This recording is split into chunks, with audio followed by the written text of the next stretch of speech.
promised to establish a nation with me.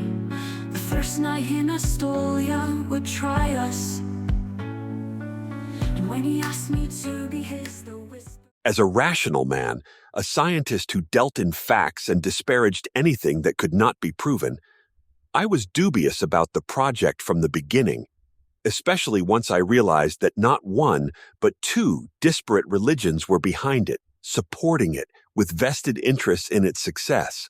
How could any faith-based organization invest in something so utterly scientific?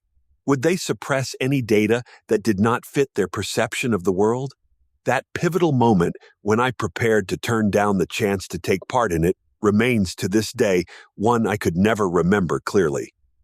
All I know is that I was discussing the project with Michael Othello, planning on turning it down, and the next second, I was not only agreeing to be a part of it, but to lead it and bring Violet with me as my wife.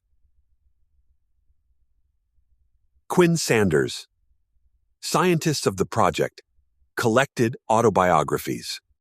Back in the apartment, Zeke knelt to give thanks to deity for the way Estolians always received guidance when necessary.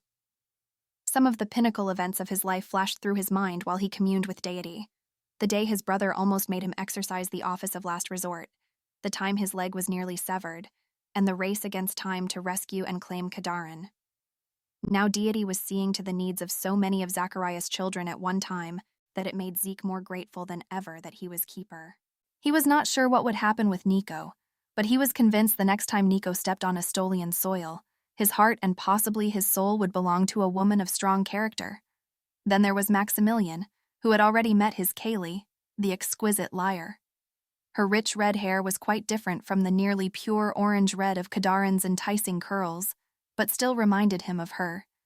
Zeke's thoughts then shifted to the primary reason he chose to come to California without his wife. Kadarin remained in Estolia to care for Miracle, their youngest child, who had a chest infection. But Rhea needed him to be there for her. He felt the warm sweep of satisfaction. Rhea and Zir would come to Estolia to learn more about the faith. There would be significant challenges in his life after he relinquished the soul of Estolia to Nico. The mastery program he wanted to create was only one of them. Rhea's would be another. In Zeke's Bendalora, he was told that he would live longer than average and be quite vigorous, contributing substantially to Estolia well beyond the expected range of years.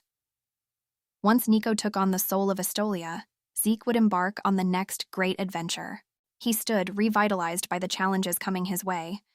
The biggest one, leaving Kadarin in Estolia while he traveled to the opposite side of the planet, would soon be over. The marital satisfaction brought to not one, not two, but 3 separate couples made the sacrifice worthwhile. His nephew Zeb would also go to Estolia to be there when Nico returned with the woman who would keep his soul. The end of Zeke's tenure as keeper would be most pleasant. Among his final actions in that role, he would ratify the union of Rhea and Zar and preside over Nico's marriage. The promises of deity were an integral part of daily life. The intricate way the elements of the tapestry of existence were coming together gave him great joy. His was the satisfaction of knowing how close deity was to the fabric of their lives. No other society or faith had as productive a relationship with their deity as Estolians. He calculated the hour in Estolia while reaching for his cell phone and sighed once he realized Kadarin would be asleep.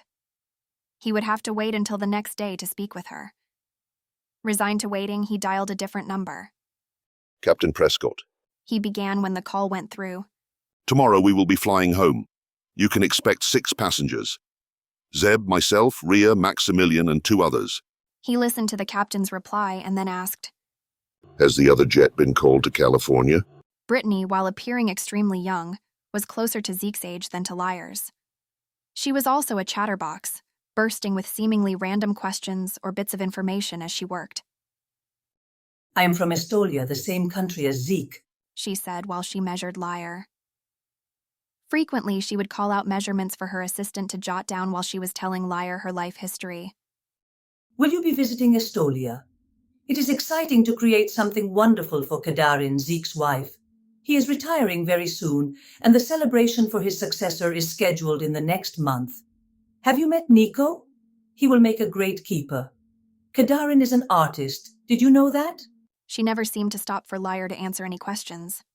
That canvas is one of hers, She said, pointing to a painting of what looked like the entrance to an ancient Egyptian tomb. Have you been to Estolia before? My husband and I visited for our son's Bendelora, his blessing at 18. He stayed there for his acolyte year and chose to make it his permanent home. He will be 30 in 12 weeks. Have you met Darin? Zeke and Kadarin had him a month after Trevor was born.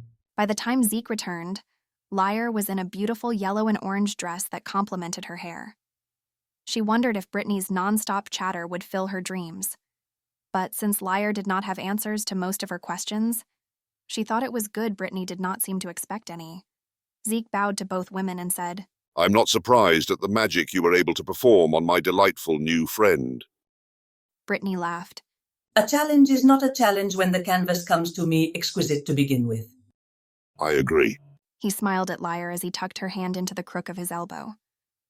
Will you have everything ready to go by 10 tomorrow morning? He pushed. Yes, Kadarin will look extraordinary in the dress I designed for her. She was silent for several heartbeats before saying tentatively, I am thinking of leaving my business here to Marcus's youngest sister and my twin daughters who are very happy with their husbands here in the city. She paused, hesitant, uncertain.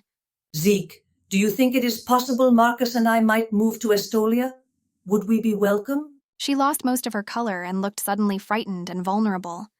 Her eyes dropped to her elegant hands and she rubbed them together, scrubbing self-consciously at a few age spots. She was holding her breath. Zeke's answer to this question mattered to Brittany. He crossed the room to take her hands in his. He looked into her eyes, seeming to search them. Finally, into the lengthy silence, he said, You worry that you are not welcome because of your father. You wonder what you will do when you are there, and you worry about Marcus's feelings after being separated from Estolia these many years. His expression was gentle. He glanced over at Liar briefly before focusing his full attention back on Brittany. Some emotion flared across his face before he pulled her into his arms, giving her a long, heartfelt hug. When finally, her shoulders slumped and the tension drained out of her frame, he reached up and cupped both sides of her face and then kissed the center of her forehead. You are not your father, Brittany. He paused, and Liar thought he was getting as emotional as the older woman. You have always been welcome in Estolia. He hugged her again and then stepped back slightly. Taking a deep breath, he said, While Deity did not make your father do anything, Deity knew I would face a serious impediment that would keep me from the keeper of my soul. At the time, Brittany, I felt as if my entire life, my calling, everything was blighted by this experience. He stopped and swallowed hard. It was not? She asked tentatively, her hand gripping his forearm. No, Brittany. He was forceful in what he said. It is hard for young men to take advice from someone they perceive has had all the blessings promised by Deity given to them without effort. Because everyone knows that Kadarin was abducted, that I was in a race against time to claim her, the citizens of Estolia seem to believe I am much more approachable and believable than I otherwise would be. But you were so injured. How could you even think of letting me near Kadarin? Brittany, Kadarin asked me to invite you home. Home to stay. Your son has discovered his Kaylee. He wishes for you and Marcus to be present when he and Denise come out of seclusion. He pulled a thick envelope out of an inner pocket and pushed it into her hands. Here is a letter from Kadarin and a formal invitation to both you and Marcus. Kadarin wishes to have your skill and expertise as a dressmaker in Estolia, and I would very much appreciate having Marcus back too. I will be starting a new challenge once I retire, and I wish Marcus to be a part of it. He stepped back and his voice was brisk when he said, Thank you again, Brittany. Now Liar and I have a dinner engagement, so we must run. He took Liar's hand and they left the space briskly. Liar looked back and saw Brittany was clutching the oversized envelope to her heart, her face reflecting hope. The promises of